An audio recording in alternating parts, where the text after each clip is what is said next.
ಆಕಾಶವಾಣಿ ಹಾಸನ. ಜೀವನ ಧ್ವನಿ ಚಂದದ ಜೀವನಕ್ಕೆ ಹಂದರ ಹೆಣೆಯುವ ಮಾರ್ಗದರ್ಶಿ ಕಾರ್ಯಕ್ರಮ ಕೇಳಿ. ಜೀವನ ಧ್ವನಿ ಪ್ರಾಯೋಜಕರು WeCare super speciality dental hospital, KR Puram, Hassan. Doctor Vaibhav Kenchamba ಅವರ ಹಾಸನದ ಕೆಆರ್ ಪುರಂ, ಬೆಂಗಳೂರು, ಬೆಳ್ಳೂರು ಕ್ರಾಸ್, ಕೊಡ್ಲಿಪೇಟೆಗಳಲ್ಲಿರುವ ವಿಕೇರ್ ಸೂಪರ್ ಸ್ಪೆಷಾಲಿಟಿ ಡೆಂಟಲ್ ಕ್ಲಿನಿಕ್ನಲ್ಲಿ ಎಲ್ಲಾ ರೀತಿಯ ದಂತ ಸಮಸ್ಯೆಗಳಿಗೆ ಚಿಕಿತ್ಸೆ ಮತ್ತು ಪರಿಹಾರ ಸಿಗಲಿದೆ. ಸಂಪರ್ಕಿಸಿ 7022927950. ತಪ್ಪು ತಿಳುವಳಿಕೆಯಿಂದ ಏನೆಲ್ಲ ವ್ಯತ್ಯಾಸ ಆಗಿಬಿಡ್ತವೆ ಸಮಾಜದಲ್ಲಿ, ಮನೆಯಲ್ಲಿ ಅಥವಾ ಸಂಘ ಸಂಸ್ಥೆಗಳಲ್ಲಿ ಅಥವಾ ಸಭೆ ಸಮಾರಂಭಗಳಲ್ಲೂ ಏನೇನೋ ಅಧ್ವಾನಗಳಾಗ್ಬಿಡ್ತಾವಲ್ವಾ ಚೇತನ್ ಕುಮಾರ್ ಅವರೇ? ಹೌದು. ಒಂದೊಂದು ಸಾರಿ ನಾವು ನಮ್ಮ ಸಮಯಕ್ಕೆ ಅಷ್ಟೇ ನಾವು ತಿಳ್ಕೊಂಡು ನಾವು ಏನೇನೋ ಅನ್ಕೊಂಡ್ಬಿಡ್ತೀವಿ. ಆದ್ರೆ ಇನ್ನೊಬ್ಬರ ಆ ಸ್ಥಿತಿ ಹೇಗಿರುತ್ತೆ ಅನ್ನೋದನ್ನ ನಾವು ಅರ್ಥ ಮಾಡ್ಕೊಳೋದಿಲ್ಲ. ಈ ತರದ ತಪ್ಪುಗಳ ತಿಳುವಳಿಕೆಗಳಿಂದ ಬಹಳಷ್ಟು ಆಘಾತವನ್ನ ನಾವು ಅನುಭವಿಸ್ತೀವಿ. ಅವ್ರಿಗೂ ಅದರ ಅರ್ಥವನ್ನ ತಿಳಿಸುವಷ್ಟು ಸಮಾಧಾನ ಆ ಸಂದರ್ಭಕ್ಕೆ ಇರೋದಿಲ್ಲ. ಆದ್ರೆ ಅಲ್ಲಿ ತನಕ ನಮಗೆ ತಾಳ್ಮೆ ಇರೋದಿಲ್ಲ. ಈ ತರದ ಒಂದು ವ್ಯವಸ್ಥೆಯಿಂದ ಬಹಳಷ್ಟು ದುಃಖಿಗಳಾಗಿ ಇರುವಂತದ್ದನ್ನ ನಾವು ನೋಡ್ತೀವಿ. ಹೀಗೆ ತಪ್ಪು ತಿಳುವಳಿಕೆ ಹೇಗಾಗತ್ತೆ ಅನ್ನೋದಕ್ಕೆ ಒಂದು ಎಮರ್ಜೆನ್ಸಿ ಒಬ್ಬ ಮಗುವನ್ನ ಆಸ್ಪತ್ರೆಗೆ ಕರ್ಕೊಂಡ್ ಬರ್ತಾರೆ. ಆಸ್ಪತ್ರೆಗೆ ಕರ್ಕ ಬಂದಾಗ ಡಾಕ್ಟರ್ ಆಸ್ಪತ್ರೆಯಲ್ಲಿ ಇರೋದಿಲ್ಲ. ಡಾಕ್ಟರ್ನ ಕರೀರಿ, ಬೇಗ ಮಗುವಿಗೆ ಎಮರ್ಜೆನ್ಸಿ ಇದೆ, ಇದ್ದಕ್ಕಿದ್ದಾಗೆ ಸೀರಿಯಸ್ ಆಗಿದೆ ಅಂತ ಹೇಳಿ ನರ್ಸಿಗೆ ಹೇಳ್ತಾರೆ. ಅವರು, ಸರ್ ಈ ತರ ಎಮರ್ಜೆನ್ಸಿ ಇದೆ, ತಾವು ಬೇಗ ಬರಬೇಕಂತೆ, ಸಾವು ಬದುಕಿನ ನಡುವೆ ಹೋರಾಟ ಮಾಡ್ತಾ ಇದೆ ಮಗು ಅಂತೇಳಿ. ಆಯ್ತು, ಅವರು ತತ್ಕ್ಷಣ ಬರ್ತಾರೆ. ಬಂದ ಮೇಲೆ ಆ ಮಗುವಿಗೆ ಏನ್ ತಕ್ಷಣ ಆಪರೇಷನ್ ಮಾಡಬೇಕು, ಆಪರೇಷನ್ ಎಲ್ಲ ಮಾಡ್ತಾರೆ. ಆಪರೇಷನ್ ಮುಗಿಸಿ ಮತ್ತೆ ಹೊರಡಕ್ ರೆಡಿ ಆಗ್ತಾರೆ. ಸಂಬಂಧಿಕರು ಕೇಳ್ತಾರೆ, ಸರ್ ಮಗು ಹೇಗಿದೆ ಸರ್, ಏನಾಗುತ್ತೆ ಸರ್ ಅಂತೇಳಿ.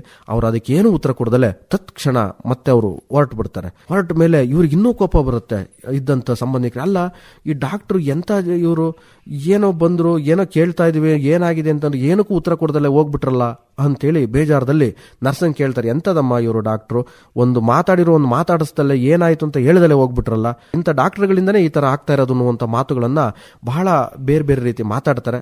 ಅದು ಸಮಾಧಾನವಾಗಿ ಕೇಳಿಸ್ಕೊಂತಾರೆ. ಕೇಳಿದ್ಮೇಲೆ ಆ ನರ್ಸ್ ಹೇಳ್ತಾರೆ, ಅವರು ಮಾನವೀಯತೆ ಇರುವಂತ ಡಾಕ್ಟರ್ ಆಗಿರೋದಕ್ಕೆ ಕರೆದ ತಕ್ಷಣ ಬಂದರು, ಯಾಕೂ ಇಲ್ಲ, ಮನೆಯಲ್ಲಿ ಸ್ವತಃ ಅವ್ರ ಮಗನ ಶವ ಸಂಸ್ಕಾರ ನಡೀತಾ ಇದೆ. ಸತ್ತಿರೋ ಮಗನ ಬಿಟ್ಟು ಆ ದುಃಖದಲ್ಲೇ ಬಂದು ಒಬ್ಬ ಸಾವು ಬದುಕಿನ ನಡುವೆ ಇರುವಂತ ವ್ಯಕ್ತಿಯನ್ನು ಬದುಕಿಸಬೇಕು ಅನ್ನುವಂತಹ ಮನೋಭಾವನೆ ಇರೋದ್ರಿಂದನೇ ಅವರು ಫೋನ್ ಮಾಡಿದ ತಕ್ಷಣ ಬಂದು ಏನು ಮಾತಾಡ್ದಲ್ಲೇ ಹೋಗಿದ್ದಾರೆ. ನೀವು ಅವ್ರ ಬಗ್ಗೆ ತಪ್ಪು ತಿಳ್ಕೊಂಡು ಈ ತರ ಎಲ್ಲ ಮಾತಾಡೋದು ಸರಿನಾ ಅನ್ನುವಂತ ಮಾತನ್ನ ಹೇಳಿದಾಗ ಅವರಿಗೆ ಆ ತಪ್ಪಿನ ಅರಿವಾಗ್ತದೆ. ಅಷ್ಟೊತ್ತಿಗೆ ಕಾಲ ಬಹಳ ದೂರ ಹೋಗಿರುತ್ತೆ. ಹಾಗೆ ನಾವು ಈ ತರದ ತಪ್ಪುಗಳನ್ನ ಮಾಡ್ತೀವಿ. ಈ ತಪ್ಪು ತಿಳುವಳಿಕೆಗಳು ಅಥವಾ ತಪ್ಪು ಮಾತುಗಳನ್ನ ಇನ್ನು ಮುಂದೆ ವಾಸ್ತವಿಕ ಸ್ಥಿತಿ ಏನಿದೆ ಅನ್ನೋದನ್ನ ಅರ್ಥೈಸಿಕೊಳ್ಳುವಷ್ಟು ವ್ಯವಧಾನವನ್ನ ಬೆಳೆಸ್ಕೊಂಡಾಗ ಬದುಕು ಬಹಳ ಸುಂದರ ಆಗುತ್ತೆ, ನೆಮ್ಮದಿಯಾದಂತ ಜೀವನವನ್ನ ಕಳೀಲಿಕ್ಕೆ ಸಾಧ್ಯ ಆಗುತ್ತೆ ಅನ್ನುವಂಥದ್ದು ಇದರ ಸಂದೇಶ. ನಿಜ, ಎಷ್ಟೋ ಜನ ಒಳ್ಳೆಯದರಲ್ಲಿ ತಪ್ಪು ಹುಡುಕ್ತಾರೆ, ಕೆಲವೊಬ್ರು ತಪ್ಪಿನಲ್ಲೇ ಒಳ್ಳೆಯದನ್ನು ಹುಡುಕ್ತಾರೆ. ವಿಚಿತ್ರವಾದ ಮನೋಭಾವನೆಗಳು. ಶ್ರೋತೃಗಳೇ, ಈ ಕಾರ್ಯಕ್ರಮದಲ್ಲಿ ಇಲ್ಲಿವರೆಗೂ ಮಾತನಾಡಿದವರು ಬೇಲೂರು ತಾಲೂಕು ಅಡಗೂರಿನ ಎಆರ್ ಚೇತನ್ ಕುಮಾರ್ ಅವರು.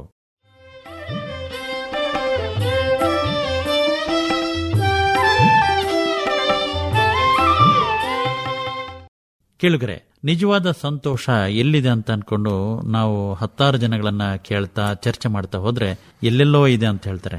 ಆದ್ರೆ ಅವರಿರೋ ಜಾಗದಲ್ಲೇ ಸಂತೋಷ ಇದೆ ಅಂತ ಹುಡುಕ್ಲಿಕ್ಕೆ ಹೋಗೋದಿಲ್ಲ, ಅವ್ರ ಕೆಲಸದಲ್ಲೂ ಸಂತೋಷ ಇದೆ ಅಂತ ಗಮನಿಸಕ್ಕೆ ಹೋಗೋದಿಲ್ಲ.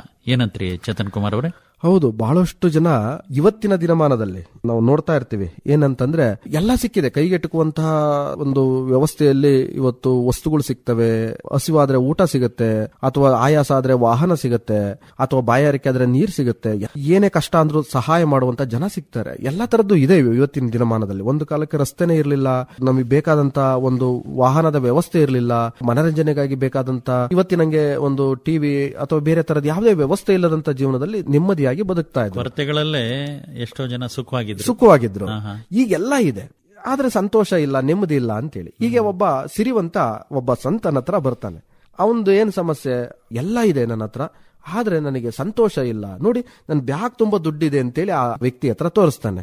ಹೇಳೋದಕ್ಕಿಂತ ಅರ್ಥ ಮಾಡಿಸ್ಬೇಕು ಅಂತ ಹೇಳಿ ಆ ದುಡ್ಡಿನ ಬ್ಯಾಗಿನ ಚೀಲವನ್ನ ಕಿತ್ಕೊಂಡು ಇವನು ಓಡೋಗ್ಬಿಡ್ತಾನೆ. ಓಡೋಗ್ತಾ ಇವನು ಏನ್ ಮಾಡ್ತಾ ಇದೀಯ, ಎಂತ ತಪ್ಪು ಮಾಡ್ತಾ ಇದೀಯ ಅಂತ ಹೇಳಿ ಇವನು ಅವನ ಬೆನ್ನಟ್ಟಿ ಹೋಗ್ತಾನೆ.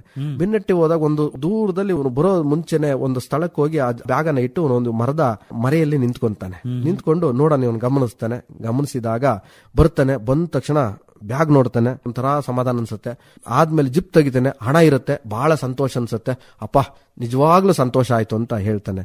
ಆಗ ಸಂತ ಅಲ್ಲೇ ಮರೆಯಲ್ಲೇ ನಿಂತ್ಕೊಂಡು ಹೇಳ್ತಾನೆ, ಮನುಷ್ಯನಿಗೆ ಇದ್ದದ್ದು ಕಳ್ಕೋಬೇಕು, ಕಳೆದಿದ್ದು ಸಿಗಬೇಕು, ಅವಾಗ್ಲೇ ಸಂತೋಷ ಸಿಗುತ್ತೆ ಅಂತ. ಅಂದ್ರೆ ತಾವು ಬಹಳ ಸಾರಿ ಹೇಳ್ತಾ ಇರ್ತೀರಿ, ಜೀವನದಲ್ಲಿ ಕಷ್ಟ ಬರಬೇಕು, ಅಪಮಾನಗಳು ಬರಬೇಕು, ಅಥವಾ ಹಸಿವಾಗಬೇಕು. ಆಗ ಕಷ್ಟಗಳು ಬಂದಾಗ ಸುಖದ ರುಚಿ ಸಿಗುತ್ತೆ, ಅಪಮಾನಗಳಾದಾಗ ಸನ್ಮಾನ ಸಿಗುತ್ತೆ, ಹಸಿವಾದಾಗ ಊಟದ ರುಚಿ ಸಿಗುತ್ತೆ. ನಂಗೆ ಹಾಗೆ ಮನುಷ್ಯನಿಗೆ ಯಾವುದೇ ಸುಮ್ಮನೆ ಇದ್ರೆ ಅದ್ರ ಸಂತೋಷ ಸಿಗಲ್ಲ ಅನ್ನುವಂಥದ್ದು ಈ ಕಥೆಯ ಮೂಲಕ ನಮಗೆಲ್ಲರಿಗೂ ಅರ್ಥ ಆಗ್ತದೆ. ಇದು ಅನೇಕ ಸಂಗತಿಗಳಿಗೆ ಅನ್ವಯ ಆಗ್ತದೆ ನೋಡಿ ಅಲ್ವಾ? ಹೌದೌದು. ನಮ್ಮ ಆರೋಗ್ಯ, ನಮ್ಮ ಬದುಕು, ಇನ್ನು ಆಗುಹೋಗುಗಳು, ಕುಟುಂಬ, ಹೀಗೆ ನಿಜ ಇರೋದರಲ್ಲೇ ಸಂತೋಷವನ್ನ ಇಟ್ಟುಕೊಳ್ಳುವ, ಅದನ್ನ ಕಳೆದುಕೊಳ್ಳದಂತೆ ನೋಡಿಕೊಳ್ಳುವ ಮನೋಭಾವನೆ ನಮ್ಮಲ್ಲಿದ್ರೆ ಬಹಳ ಒಳ್ಳೆಯದು. ಕೇಳುಗರೆ, ಇಲ್ಲಿವರೆಗೂ ವಿಚಾರಗಳನ್ನು ಹಂಚಿಕೊಂಡವರು ಬೇಲೂರು ತಾಲೂಕು ಅಡಗೂರಿನ AR ಚೇತನ್ ಕುಮಾರ್ ಅವರು.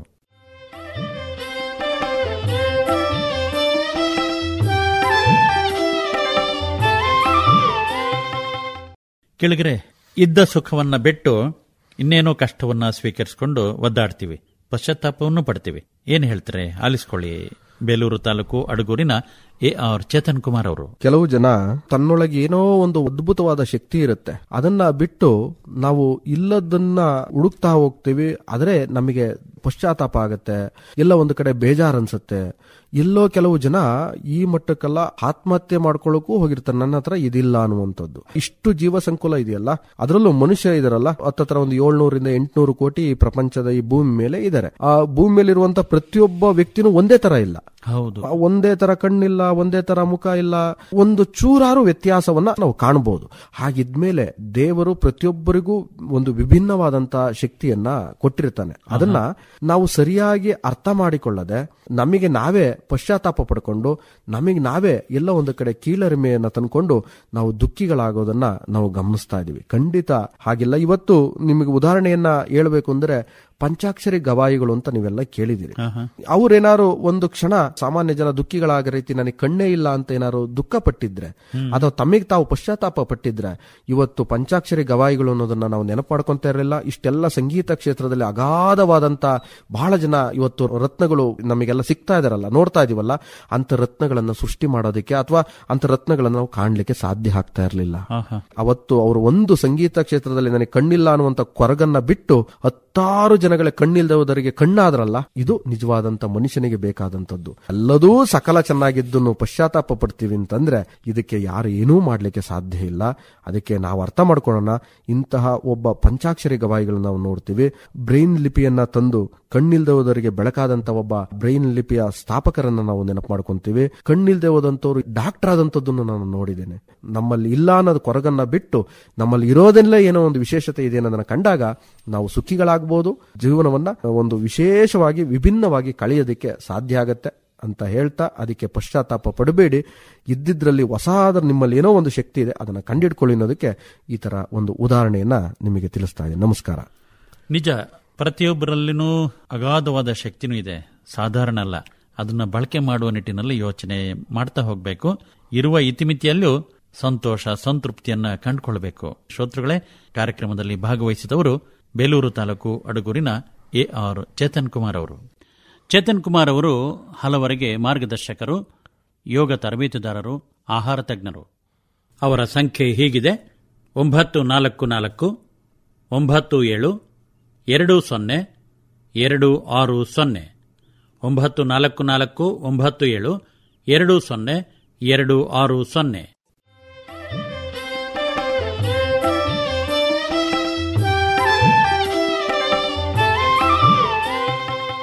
ನಮ್ಮ ಮನಸ್ಸು ಸರಿ ಇಲ್ಲ ಅಂದ್ರೆ ನಮ್ಮ ಬದುಕೆ ಸರಿ ಇರೋದಿಲ್ಲ ಅಂತ ಅನ್ಕೊಂಡು ಮಾತಾಡೋದಿದೆ.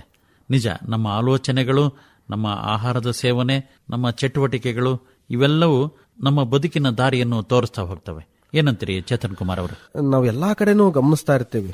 ಇಲ್ಲಿ ಸರಿ ಇಲ್ಲ, ಈ ಊರು ಜನ ಸರಿ ಇಲ್ಲ, ಬೇರೆ ಇನ್ನೆಲ್ಲೋ ಸರಿ ಇದ್ದಾರೆ ಅನ್ನುವಂತ ಒಂದು ಮನೋಭಾವನೆಯಲ್ಲಿ ನಾವು ಇರ್ತೀವಿ. ಖಂಡಿತ ಹಾಗೆ ಇರೋದಿಲ್ಲ. ಇಲ್ಲಿ ಎಲ್ಲದಕ್ಕೂ ಮೂಲ ನಮ್ಮ ಮನಸ್ಸು, ನಮ್ಮ ನೋಡುವಂತಹ ದೃಷ್ಟಿಕೋನ ಬಹಳ ಮುಖ್ಯ ಅನ್ನುವಂಥದ್ದನ್ನ ನಾವು ಅರ್ಥ ಮಾಡ್ಕೋಬೇಕು. ಇದಕ್ಕೊಂದು ಉದಾಹರಣೆ ಅಂತ ಅಂದ್ರೆ, ಹೀಗೆ ಒಬ್ಬ ವ್ಯಾಪಾರಿ ಇರ್ತಾನೆ, ಒಂದು ಊರಿನಲ್ಲಿ ವ್ಯಾಪಾರದ ಕೆಲಸವನ್ನ ಮಾಡ್ತಾ ಇರ್ತಾನೆ. ಏನೋ ಅನಿವಾರ್ಯ ಕಾರಣ ಇವನ ಒಂದು ಮನಸ್ಥಿತಿ ಅಥವಾ ಇವನ ಆಲೋಚನೆಗಳು ಆ ಊರಿನ ಜನಕ್ಕೆ ಇಷ್ಟ ಆಗೋದಿಲ್ಲ. ಅದಕ್ಕೆ ಆ ಊರಿನಿಂದ ಆ ವ್ಯಕ್ತಿಯನ್ನ ಖಾಲಿ ಮಾಡಿಸ್ತಾರೆ. ಅದೇ ವ್ಯಾಪಾರಿ ಪಕ್ಕದೂರಿಗೆ ಇನ್ನೊಂದೂರಿಗೆ ಬಂದು ವ್ಯಾಪಾರ ಮಾಡ್ಲಿಕ್ಕೆ ಅಂತ ಇಳಿತಾನೆ. ಅಲ್ಲಿ ಬಂದು ಅವನು ಮುಂಚೆ ಏನು ಕೇಳ್ಬಿಡ್ತಾನೆ, ನಿಮ್ಮೂರಿನ ಜನ ಹೇಗಿದ್ದಾರೆ, ಒಳ್ಳೆರಿದಾರ ಹೇಗೆ ಅಂತೇಳಿ. ಆಗ ಅಲ್ಲೇ ಕೆಲಸ ಮಾಡ್ತಾ ಇದ್ದಂತ ಊರಿನ ಒಬ್ಬ ವ್ಯಕ್ತಿ ಅಂತಾನೆ, ಅಲ್ಲಪ್ಪ ನೀನ್ ಹಿಂದಿನ ಊರಿನಲ್ಲಿ ವ್ಯಾಪಾರ ಮಾಡ್ತಾ ಇದ್ದೆ, ಅಲ್ಲಿನ ಜನ ಹೇಗಿದ್ದಾರೆ? ಅಲ್ಲಿನ ಜನ ಏನ್ ಸರ್, ತುಂಬಾ ಸರಿ ಇಲ್ಲ, ಹಾಗೆ ಹೀಗೇನು ಅಂತ ಅನೇಕ ಕಾರಣಗಳನ್ನ ಹೇಳ್ತಾನೆ. ಆಗ ಆ ವ್ಯಕ್ತಿ ಹೇಳ್ತಾನೆ, ಈ ಊರಿನಲ್ಲೂ ಅದಕ್ಕಿಂತಲೂ ಇನ್ನೂ ಚೆನ್ನಾಗಿಲ್ಲ ಜನ, ಇನ್ನೂ ಕೆಟ್ಟರಿದ್ದಾರೆ ಅಂತ ಹೇಳಿ ಹೇಳ್ತಾನೆ. ಆಗ ಪಕ್ಕದಲ್ಲಿ ಇದ್ದಂತವನು ಕುತೂಹಲ ತಡೆಯಕ್ಕಾಗಲ್ಲ, ಆದ್ರೂ ಸುಮ್ನೆ ಇರ್ತಾನೆ. ಅವನು ಹೋದ್ಮೇಲೆ ಕೇಳ್ತಾನೆ, ಅಲ್ಲ ನೀವೇನ್ ಹಿಂಗೆ ಹೇಳ್ತಾ ಇದ್ರಲ್ಲ, ಆ ಊರಿನಗಿಂತಲೂ ಈ ಊರಿನ ಜನ ಕೆಟ್ಟವರು ಅಂತ ಯಾಕೆ ಈ ಮಾತನ್ನ ಹೇಳಿದ್ರಿ ಅಂತೇಳಿ. ಅದಕ್ಕೆ ಆ ವ್ಯಕ್ತಿ ಕೊಟ್ಟಂತ ಉತ್ತರ ಇದೆಯಲ್ಲ, ನಿಜವಾಗ್ಲೂ ನಮ್ಗೆಲ್ಲರಿಗೂ ಮಾರ್ಗದರ್ಶನ ಆಗತ್ತೆ. ಏನ್ ಉತ್ತರ ಕೊಡ್ತಾನೆ ಗೊತ್ತಾ? ಅವನನ್ನ ಕೇಳಿದೆ, ಆ ಊರಿನ ಜನ ಹೇಗಿದ್ದಾರೆ ಅಂತ ಹೇಳಿದಾಗ ಆ ಊರಿನ ಜನ ಹಾಗೆ ಹೀಗೆ ಅಂತ ಉತ್ತರ ಕೊಟ್ಟಂತ ವ್ಯಕ್ತಿ ಅವನೇ. ಆದ್ರೆ ಅಂತಹ ಮನಸ್ಥಿತಿಯ ವ್ಯಕ್ತಿ ನಮ್ಮೂರಿಗೆ ಬಂದ್ರೆ, ಮುಂದೆ ನಮ್ಮೂರಿನಲ್ಲೂ ವ್ಯಾಪಾರ ಮಾಡಿ ಮತ್ತೆ ಮುಂದಿನ ಊರಿಗೆ ಹೋಗ್ಬೇಕಾದ್ರೆ ಇದೇ ತರ ಮಾತನ್ನ ನಮಗೂ ಹೇಳ್ತಾನೆ. ಇಂಥ ವ್ಯಕ್ತಿಗಳು ನಮ್ಮ ಊರಿಗೆ ಪ್ರವೇಶ ಬೇಡ ಅನ್ನುವಂತ ಮಾತನ್ನ ಆ ವ್ಯಕ್ತಿ ಹೇಳ್ತಾನೆ. ಅಂದ್ರೆ ಅರ್ಥ, ಇಲ್ಲಿ ಎಲ್ಲದಕ್ಕೂ ಕಾರಣ ಊರಲ್ಲ, ಮನಸ್ಸು. ಮನಸ್ಸು ಚೆನ್ನಾಗಿತ್ತು ಅಂದ್ರೆ, ಮನಸ್ಸಿನಲ್ಲಿ ಒಂದಿಷ್ಟು ಒಳ್ಳೆಯ ಆಲೋಚನೆಗಳು ಇತ್ತು ಅಂದ್ರೆ ಖಂಡಿತ ಎಲ್ಲ ಹೋದ್ರು. ಆಲೋಚನೆಗಳಲ್ಲದೆ ನಮ್ಮ ಕೆಲಸಗಳು ಈಗ ಉದಾಹರಣೆಯನ್ನ ನಾವು ಬಹಳಷ್ಟು ಬೇರೆ ಬೇರೆ ತಗೊಂತೀವಿ. ಮನಸ್ಥಿತಿ ಇತ್ತು ಅಂದ್ರೆ, ಸರಿ ಇತ್ತು ಅಂದ್ರೆ ಬೇಕಾದನ್ನ ಮಾಡಬಹುದು ಅನ್ನೋದಕ್ಕೆ ಈ ತರ ಅನೇಕ ನಿದರ್ಶನಗಳು. ಹಾಗಾಗಿ ಅರ್ಥ ಮಾಡ್ಕೊಳ್ಳೋಣ, ಇಲ್ಲಿ ಮನೋಭಾವನೆ ತುಂಬಾ ಚೆನ್ನಾಗಿರ್ಬೇಕು ಅನ್ನುವಂಥದ್ದು. ನಾವು ನಮ್ಮ ಮನಸ್ಸನ್ನ ಚೆನ್ನಾಗಿಟ್ಕೊಂಡ್ರೆ ಬೇರೆಯವ್ರ ಮನಸ್ಸನ್ನು ಚೆನ್ನಾಗಿರುತ್ತೆ. ಹೌದು, ನಾವು ಚೆನ್ನಾಗಿದ್ದೀವಿ, ಬೇರೆಯವರು ಚೆನ್ನಾಗಿಲ್ಲ ಅನ್ನೋದಕ್ಕಿಂತ ಬೇರೆಯವರು ಚೆನ್ನಾಗಿದ್ದಾರೆ, ನಾವು ಚೆನ್ನಾಗಿರ್ಬೇಕು ಅನ್ಕೊಂಡು ಕೆಲಸಗಳನ್ನ ಮಾಡ್ತಾ ಹೋದ್ರೆ ಎಲ್ಲದೂ ಚಂದಾಗಿ ಸಾಗ್ತಾ ಇರತ್ತೆ. ಹೌದು. ಶ್ರೋತೃಗಳೇ, ಕಾರ್ಯಕ್ರಮದಲ್ಲಿ ಭಾಗವಹಿಸಿದವರು ಬೇಲೂರು ತಾಲೂಕು ಅಡಗೂರಿನ AR ಚೇತನ್ ಕುಮಾರ್ ಅವರು.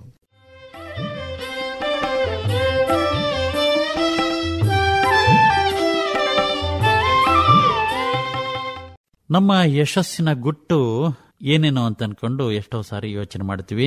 ದೇವರ ಮೊರೆ ಹೋಗೋದಿದೆ, ಹರಕೆ ಹೊತ್ಕೊಳ್ಳೋದಿದೆ, ನಸೀಬ್ ಅನ್ನೋದಿದೆ, ಇನ್ನೇನೋ ಕಾರಣಗಳನ್ನ ಇಟ್ಕೊಂಡು ನಾವು ಬೆಳಿಲಿಲ್ಲ ಅಂತ ಅನ್ಕೊಂಡು ಮಾತಾಡೋದಿದೆ ಎಷ್ಟೋ ಜನ. ಆದ್ರೆ ಪ್ರತಿಯೊಬ್ಬರ ಹತ್ರನೂ ಶಕ್ತಿ ಇದೆ, ಕೌಶಲ್ಯ ಇದೆ, ಒಳ್ಳೆ ಮಾರ್ಗಗಳಿದಾವೆ. ನಮ್ಮ ಯಶಸ್ಸಿಗೆ ಎಷ್ಟೋ ಸಾರಿ ಯಾಕೆ ಬಹುತೇಕ ನಾವೇ ಕಾರಣ ಅಂತ ಅನ್ಕೊಂಡು ಯಶಸ್ವಿ ಬದುಕನ್ನ ಕಟ್ಕೊಂಡಿರೋರು ಮಾತಾಡ್ತಾ ಇರ್ತಾರೆ ಅಲ್ವಾ ಚೇತನ್ ಕುಮಾರ್ ಅವರೇ? ತಾವು ಹೇಳಿದಾಗೆ ಅದು ನಿಂತಿರೋದು ನಮ್ಮ ಮೇಲೆ ಬಿಟ್ರೆ, ನಮಗೆ ಬೇಕಾದಂತ ಎಲ್ಲ ವ್ಯವಸ್ಥೆಗಳಿಂದ ಮೂಲಕ ನಾನು ಯಶಸ್ಸನ್ನ ಗಳಿಸ್ತೀನಿ ಎನ್ನುವಂಥದ್ದು ತಪ್ಪು. ಇದಕ್ಕೆ ಒಂದು ನಿಮಗೆ ಉದಾಹರಣೆನ ಹೇಳಿ ಆಮೇಲೆ ಒಂದು ಎರಡು ಮುಂದಿನ ಮಾತುಗಳನ್ನ ಹೇಳೋಣ. ಹೀಗೆ ಒಬ್ಬ ರಸ್ತೆಯಲ್ಲಿ ನಡೆದುಕೊಂಡು ಹೋಗ್ತಾ ಇರ್ತಾನೆ. ಆ ರಸ್ತೆ ನಡ್ಕೊಂಡು ಹೋಗ್ಬೇಕಾದ್ರೆ ಒಬ್ಬ ವ್ಯಕ್ತಿ ಅಲ್ಲೇ ಒಂದು ಮರದ ನೆರಳಿನಲ್ಲಿ ಕೂತಿರ್ತಾನೆ. ಆಗ ಆ ವ್ಯಕ್ತಿಯನ್ನ ಕೇಳ್ತಾನೆ, ಈ ತರದ್ದು ಒಂದು ಊರಿಗೆ ಹೋಗ್ಬೇಕು, ಎಷ್ಟೊತ್ತಿಗೆ ನಾನು ಆ ಊರು ತಲುಪಬಹುದು ಅಂತ ಹೇಳಿ ಕೇಳ್ತಾನೆ. ಆಗ ಅವನು ಏನು ಮಾತಾಡೋದಿಲ್ಲ. ಬಾ ಹಾಗಾದ್ರೆ ಅಂತ ಹೇಳಿ ನೋಡೋಣ ಅಂತ ಹೇಳಿ ಅವನ ಜೊತೆ ಇವನು ನಡ್ಕೊಂಡು ಹೋಗ್ತಾನೆ. ಒಂದ್ ಸ್ವಲ್ಪ ದೂರ ಹೋದ್ಮೇಲೆ, ನೀನು ಹೀಗೆ ಹೋದ್ರೆ ಹತ್ತತ್ರ 7 ರಿಂದ 8 ಗಂಟೆ ಆಗ್ಬೋದು ಅಂತ ಹೇಳ್ತಾನೆ.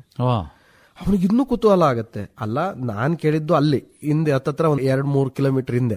ಇದೇ ಮಾತನ್ನ ಅವನು ಅಲ್ಲೇ ಹೇಳ್ಬೋದಾಗಿತ್ತು. ನನ್ ಜೊತೆ ನಡ್ಕೋ ಬಂದ ಮೇಲೆ ಈ ಮಾತನ್ನ ಹೇಳ್ತಾ ಇದ್ದಾನಲ್ಲ ಅಂತ ಹೇಳಿ ಕುತೂಹಲಕ್ಕೆ ಅವನನ್ನ ಪ್ರಶ್ನೆ ಮಾಡ್ತಾನ. ಅಲ್ಲ, ಇದೇ ಮಾತನ್ನ ನೀವು ಅಲ್ಲೇ ಹೇಳ್ಬೋದಾಗಿತ್ತಲ್ಲ, ಇಷ್ಟು ದೂರ ಸುಮ್ನೆ ಯಾಕೆ ನಡ್ಕೋ ಬಂದ್ರಿ ಅಂತ ಹೇಳಿ. ಆಗ ಆ ವ್ಯಕ್ತಿ ಏನು ಉತ್ತರ ಕೊಡ್ತಾನೆ ಅಂತಂದ್ರೆ, ಏನು ಇಲ್ಲಪ್ಪ, ನೀನು ಹೇಗೆ ನಡೀತೀಯ ಅನ್ನೋದು ನೋಡ್ಬೇಕಾಗಿತ್ತು. ನೀನ್ ಹೇಗ್ ನಡೀತೀಯ ಅನ್ನೋದ್ರ ಮೇಲೆ ನೀವು ಎಷ್ಟೊತ್ತಿಗೆ ತಲುಪ್ತೀಯ ಅನ್ನೋದು ನನಗೆ ಗೊತ್ತಾಗಬೇಕಾಗಿತ್ತು. ಅದಕ್ಕೋಸ್ಕರ ನಾನು ನಿನ್ ಜೊತೆ ನಡ್ಕೊ ಬಂದೆ ಅಂತ ಹೇಳಿ ಹೇಳ್ತಾನೆ. ಅಂದ್ರೆ ಇದರ ಅರ್ಥ, ನಾವು ಹೇಗೆ ನಮ್ಮ ಕೆಲಸವನ್ನ ನಾವು ಹೇಗ್ ಮಾಡ್ತೀವಿ ಅನ್ನೋದ್ರ ಮೇಲೆ ನಮ್ಮ ಯಶಸ್ಸು ನಿಂತಿರುತ್ತೆ.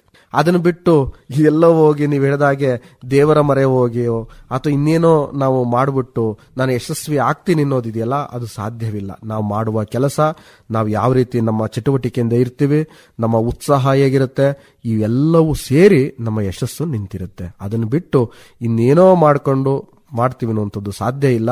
ಹಾಗಾಗಿ ಆ ವ್ಯಕ್ತಿ ಹೇಗೆ ನಡೀತಾನೆ ಅನ್ನೋದ್ರ ಮೇಲೆ ಅವನ ತಲುಪುವಿಕೆ ನಿರ್ಧಾರ ಆಯಿತೋ ಹಾಗೆ ನಾವು ಮಾಡುವ ಕೆಲಸ, ನಮ್ಮ ಮನಸ್ಥಿತಿ ನಮ್ಮ ಯಶಸ್ಸನ್ನ ನಿರ್ಧರಿಸುತ್ತೆ ಅನ್ನುವಂಥದ್ದು ಇವತ್ತಿನ ಸಂದೇಶ.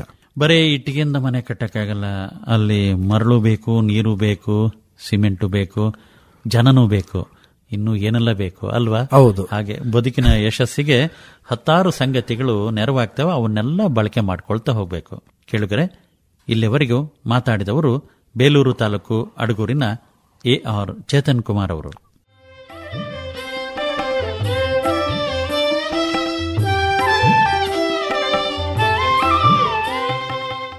ಕೇಳುಗರೆ, ಎಷ್ಟೋ ಸಾರಿ ನಿರ್ಧಾರಗಳನ್ನು ತೆಗೆದುಕೊಳ್ಳುವಾಗ ಆತುರ ಪಡೋದಿದೆ, ಅಥವಾ ಹೇಗೇಗೋ ನಿರ್ಧಾರ ತೆಗೆದುಕೊಂಡು ಪಶ್ಚಾತ್ತಾಪ ಪಡೋದಿದೆ. ನಾವು ತೆಗೆದುಕೊಂಡ ನಿರ್ಧಾರ ಸರಿ ಆಗ್ಲಿಲ್ಲ ಅಂತ ಅನ್ಕೊಂಡು ಮರುಕ ಪಡೋದಿದೆ. ಹೇಳಿ, ಈ ನಿರ್ಧಾರ ತೆಗೆದುಕೊಳ್ಳೋ ಒಂದು ವಿಷಯದಲ್ಲಿ ತಾವು ಏನು ಹೇಳಲಿಕ್ಕೆ ಇಷ್ಟಪಡ್ತೀರಿ ಚೇತನ್ ಕುಮಾರ್ ಅವರೇ? ಸರಳವಾದ ಭಾಷೆಯಲ್ಲಿ ಅಂದ್ರೆ ಆಯ್ಕೆ ಅಂತ ನಾವು ಹೇಳ್ಬೋದು. ನಾವು ಸರಿಯಾದ ಆಯ್ಕೆಯನ್ನ, ಸರಿಯಾದ ನಿರ್ಧಾರವನ್ನ ಮಾಡದಲೇ ಇದ್ದಾಗ ಬಹಳಷ್ಟು ನೋವುಗಳನ್ನ ಅಥವಾ ಆಘಾತಗಳನ್ನ ಅನುಭವಿಸುವಂತ ಸಂದರ್ಭವನ್ನ ನಾವು ನೋಡ್ತೀವಿ. ನಿಜ.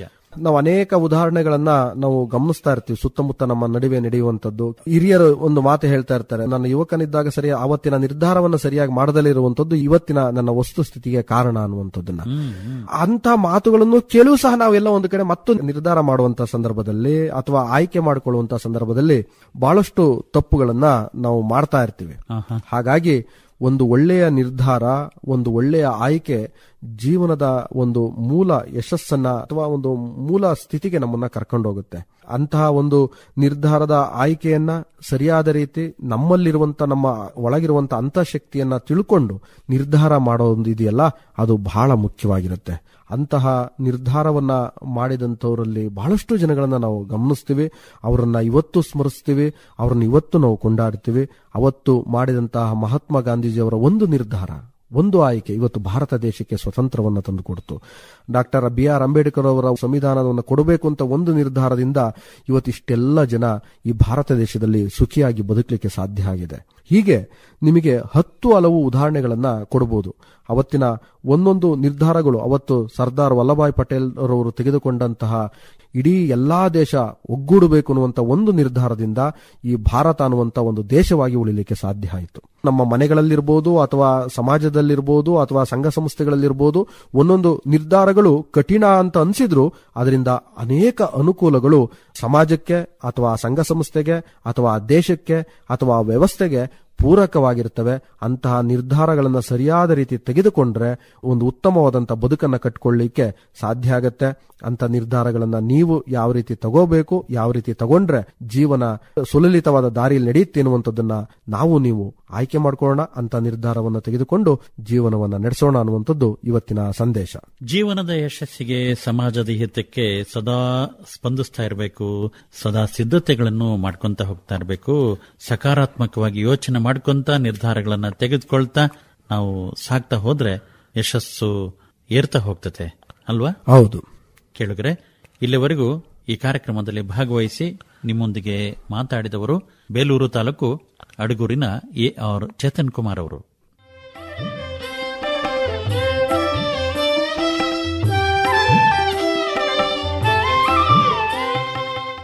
ದೇವರು ಇಲ್ಲದ ಜಾಗವೇ ಇಲ್ಲ ಅಂತ ಅನ್ಕೊಂಡು ಎಷ್ಟೋ ಜನ ಮಾತಾಡ್ತೀವಿ.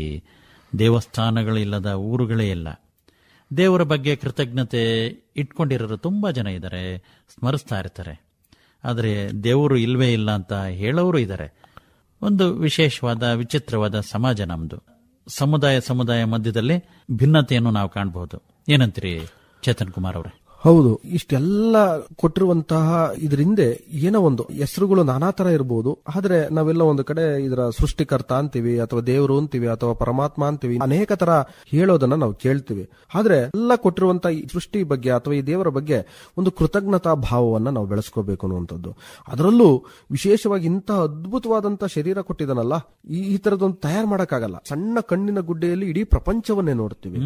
ಈ ತರದೊಂದು ಕಣ್ಣನ್ನ ಈ ವಿಜ್ಞಾನಿಗಳು ಹೇಳೋ ಪ್ರಕಾರ ಈ ತರದೊಂದು ಕಣ್ಣನ್ನ ತಯಾರು ಮಾಡ್ಲಿಕ್ಕೆ ಹತ್ತತ್ರ ಅದು ಎಷ್ಟೋ ಕೋಟಿ ಹಣ ಬೇಕಾಗತ್ತಂತೆ. ಬರೀ ಈ ತರದೊಂದು ಕಣ್ಣನ್ನ ತಯಾರು ಮಾಡಕ ದೇವರು ಕೊಟ್ಟಿರುವಂತದ್ದು. ಅಂತ ಕಣ್ಣನ್ನ ಕೊಟ್ಟಿದ್ದಾನಲ್ಲ ದೇವರು, ಅಂತ ನೋಡಕ್ಕೊಂದು ಅವಕಾಶ ಕೊಟ್ಟಿದ್ದಾನಲ್ಲ 100 ವರ್ಷಗಳ ಕಾಲ, ಅವನ ಬಗ್ಗೆ ಒಂದು ಕೃತಜ್ಞತೆ ನಮಗೆ ಬೇಕಾಗ್ತದೆ. ಹೀಗೆ ಒಬ್ಬ ವ್ಯಕ್ತಿ ಆಸ್ಪತ್ರೆಗೆ ಹೋಗ್ತಾರೆ, ಏನೋ ಸಮಸ್ಯೆ ಕಣ್ಣಿಂದು ಅಂತ ಹೇಳಿ. ಡಾಕ್ಟರ್ ಎಲ್ಲ ಪರೀಕ್ಷೆ ಮಾಡಿ ನಿಮಗೆ ತತ್ಕ್ಷಣ ಆಪರೇಷನ್ ಮಾಡಬೇಕು, ಹಾಗಾದ್ರೆ ಮಾತ್ರ ನಿಮ್ಮ ಕಣ್ಣಿನ ಸಮಸ್ಯೆ ಬಗೆಹರಿಯುತ್ತೆ ಅಂತೇಳಿ.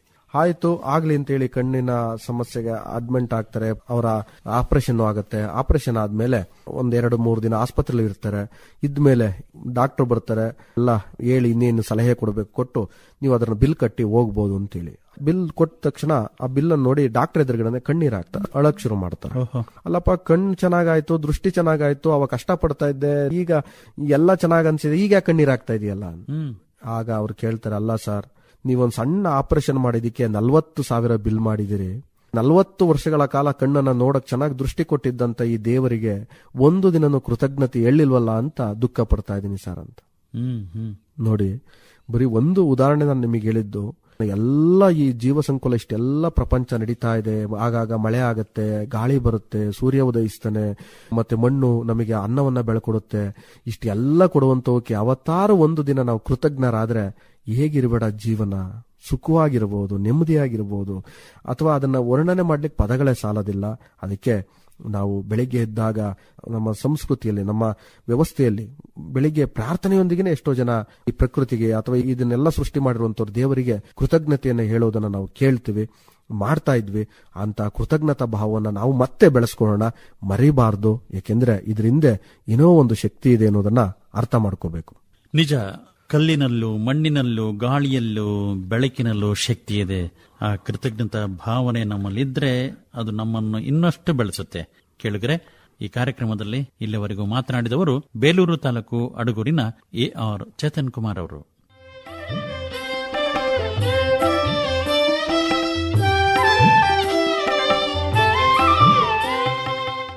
ನಂಬಿಕೆಯಿಂದ ಎಷ್ಟೋ ಸಾರಿ ಒಳ್ಳೆ ಕೆಲಸಗಳಾಗ್ತವೆ, ಇಲ್ಲ ಏನೇನೋ ಅನಾಹುತಗಳಾಗ್ಬಿಡ್ತವೆ.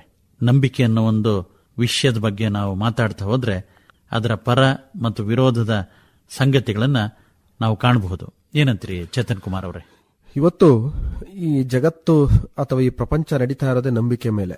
ಹೌದು. ಇಂತಹ ಒಂದು ನಂಬಿಕೆ ಇರೋದ್ರಿಂದನೇ ಇವತ್ತು ನಾವು ಅನೇಕ ಸಂಬಂಧಗಳನ್ನ ಉಳಿಸ್ಕೊಂತಾ ಇದೀವಿ, ಬೆಳೆಸ್ಕೊಂತಾ ಇದೀವಿ, ಮತ್ತೆ ಸಂಬಂಧಗಳನ್ನ ಮಾಡ್ತಾ ಇದೀವಿ. ನಂಬಿಕೆನೇ ಇಲ್ಲ ಅಂದಿದ್ರೆ ಇವತ್ತು ಬಹಳ ಬಹಳ ಕಷ್ಟ ಆಗಿರೋದು.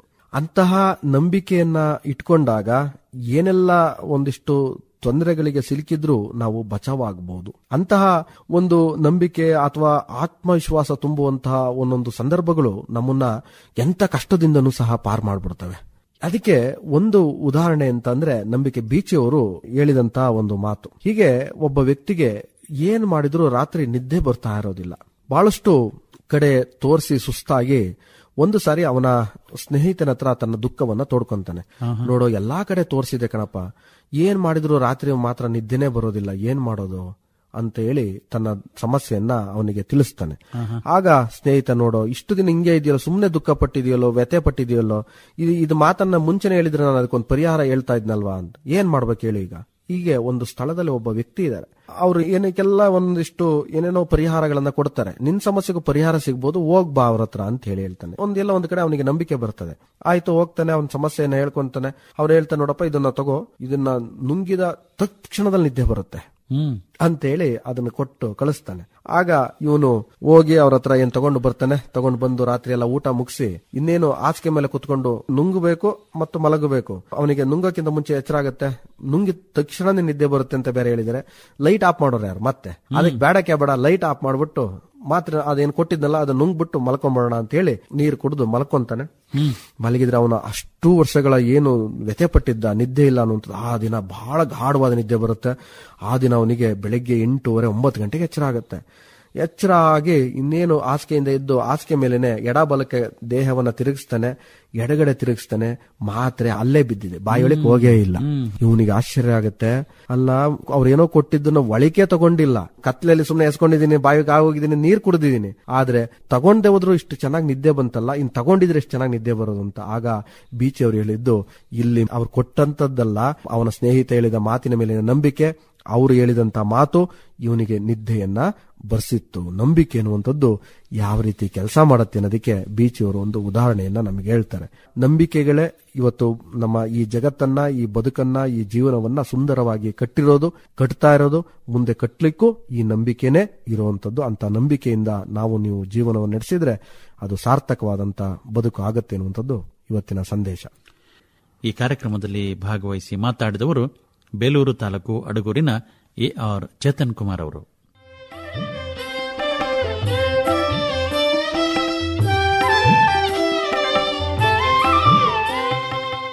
ಪ್ರತಿ ವ್ಯಕ್ತಿಯಲ್ಲಿ ಅಗಾಧವಾದ ಶಕ್ತಿ ಇದೆ ಅಂತ ನಾವು ನೋಡ್ತಾ ಹೋದ್ರೆ ಕೆಲವು ಜನ ನಮಗೆ ಕಾಣಸಿಗ್ತಾರೆ.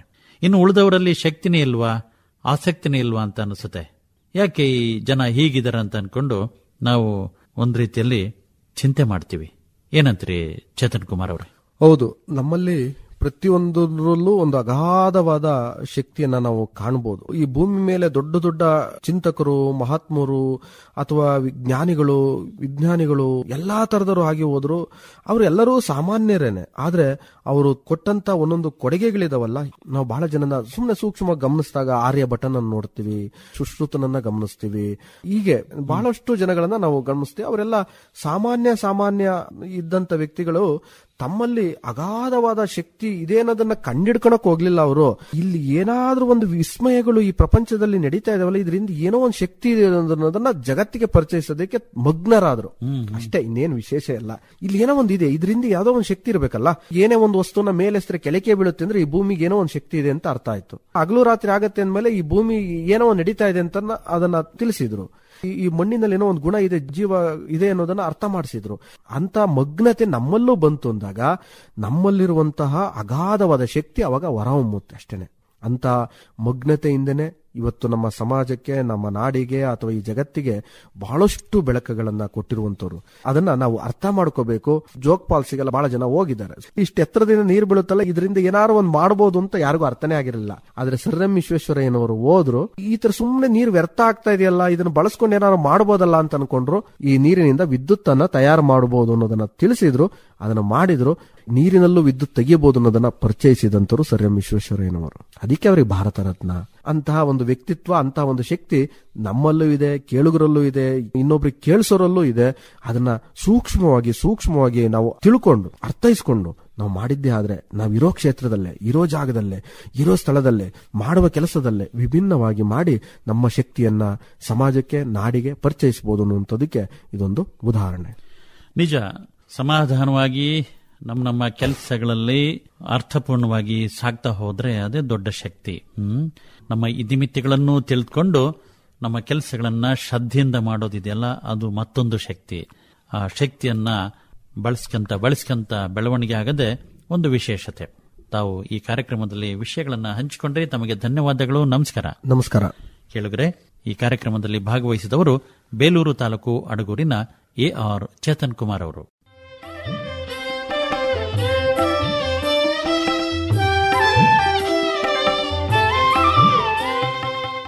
ದೇಹ ಒಂದೆರಡು ಅಂಗಗಳಿಂದ ರಚನೆ ಆಗಿಲ್ಲ.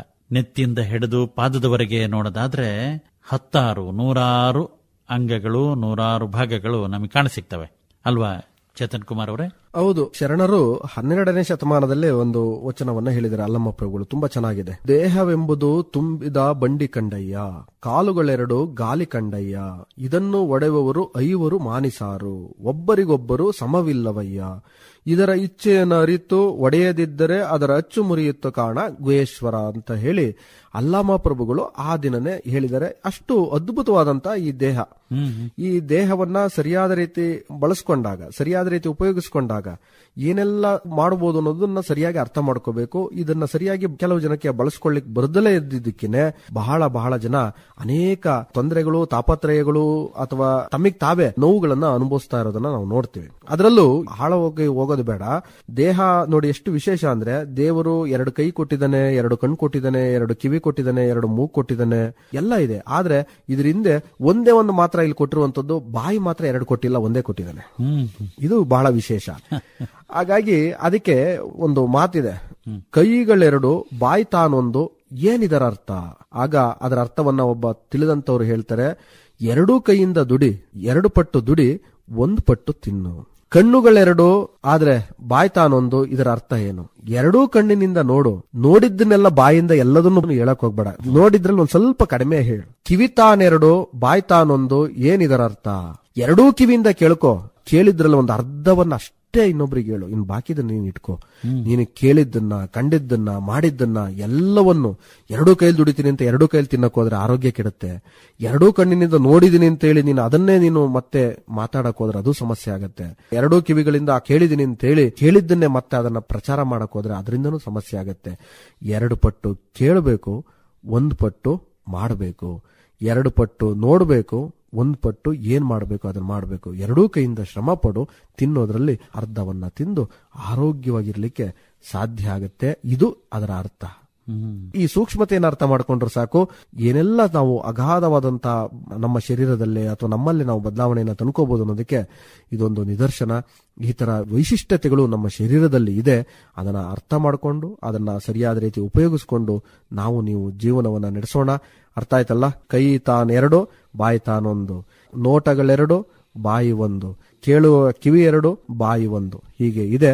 ಅದನ್ನ ಮತ್ತೊಮ್ಮೆ ಮೇಲ್ಕಾಗ್ತಾ ಈ ಅರ್ಥವನ್ನ ಸರಿಯಾದ ರೀತಿ ನೀವು ಅರ್ಥ ಮಾಡಿಕೊಂಡು ಜೀವನವನ್ನು ನಡೆಸೋಣ. ನಮಸ್ಕಾರ. ಎಲ್ಲದಕ್ಕೂ ಒಂದು ಮಿತಿ ಅನ್ನೋದು ಇಟ್ಕೊಂಡು ಹೋದ್ರೆ ಅದೇ ಒಂದು ವಿಶೇಷತೆ. ದೇಹದ ಅಂಗಾಂಗಗಳು ಯಾವಾಗ, ಹೇಗೆ, ಎಷ್ಟು ಬಳಕೆ ಆಗ್ಬೇಕನ್ನೋದ್ರ ಬಗ್ಗೆ ಆಲೋಚನೆಗಳು ನಮ್ಮಲ್ಲಿರಬೇಕು. ನಿಜ. ಈ ಕಾರ್ಯಕ್ರಮದಲ್ಲಿ ಶ್ರೋತೃಗಳೇ ಮಾತಾಡಿದವರು ಬೇಲೂರು ತಾಲೂಕು ಅಡಗೂರಿನ AR ಚೇತನ್ ಕುಮಾರ್ ಅವರು. ಇದುವರೆಗೆ ಜೀವನ ಧ್ವನಿ, ಚಂದದ ಜೀವನಕ್ಕೆ ಹಂದರ ಹೆಣೆಯುವ ಮಾರ್ಗದರ್ಶಿ ಕಾರ್ಯಕ್ರಮ ಮೂಡಿಬಂತು. ಕಾರ್ಯಕ್ರಮದ ನಿರ್ಮಾಣ ವಿಜಯ್ ಅಂಗಡಿ, ಸಂಕಲನಕ್ಕೆ ಸಹಕಾರ G. ಸೌಭಾಗ್ಯ. ಇದು ಹಾಸನ ಆಕಾಶವಾಣಿಯ ಜೀವನವಾಣಿ.